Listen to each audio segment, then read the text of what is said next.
Почитувани колеги, представници на региона. Значи немах намера да дискутирам по оваа точка, бидејќи не е во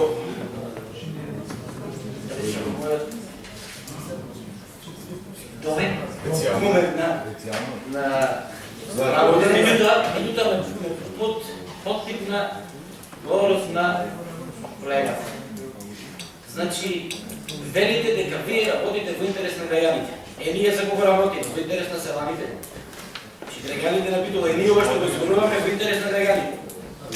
Значи, како да преслушувам еден напишан текст од колегата во последниот период, кој истото го кажува вас, и го кажува на началникот и на останатите представници на ДПМН, кои загубат на пресови, на јавни дебати и слични работи. Значи, вашиот лидер во Битолски вестник, во интервјуто за Битолски вестник, се занимава со опозицијата на половина страна. Ние не сме били конструктивни, ние сме предали некои таксистите, ќе дојдеме до таксистите. Ќе дојдеме до таксистите, полека. Значи не сме били конструктивни. Истите реченици ги прочитав таму, истите ги слушнав тука, сега сакам да кажам право.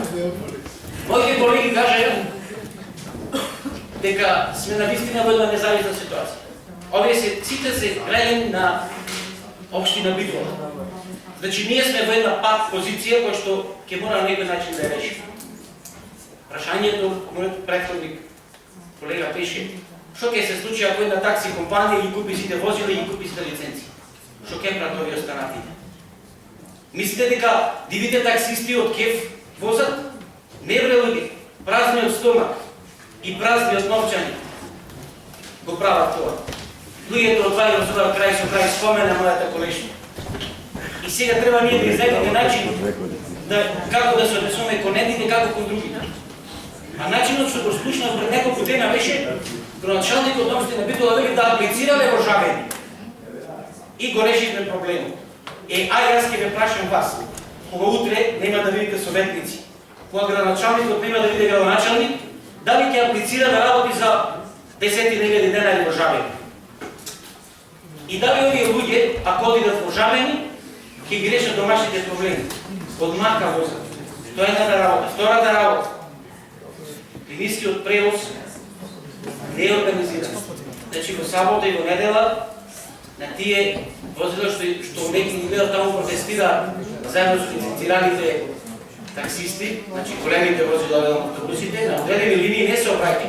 Има реакција на граѓаните, добро се да ја споменам, бидејќи работиме во интерес на граѓаните, регулирайте си го тој статус. Ако им врчите пари, ако им немате платено за превозот, тоа е проблем на општината. Со буџетот мислам дека тие средства се одделени. Зошто во сабота и во недела не се обраќаат? Речиме, одредена линија према, ево ќе речиме према гробиштата или слични работи. Тоа го прават приватните таксисти и затоа граѓаните се поделени по оваа проблематика. Значи ќе мора внимателно да присакаме кон проблеми. Значи ако пак е спомен, тоа е ги купува сите 400 лиценци, што понатаму? Овие за 6 месеци што ги купуваат? Дете ли маглаш? Или пак ќе останат на улица? Тоа што го решавате проблемот? Или тоа ќе бидат завршени изборите? Тоа што нема да има проблем?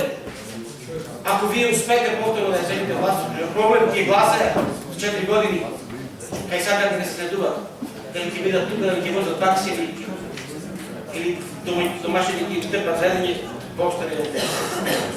Затоа ќе ве молам и го поддржувам мојот колега што рече ќе мора да направиме правилник како да се регулира такси превозот во Битола. И едните се наши граѓани, и другите се наши граѓани. Благодарам.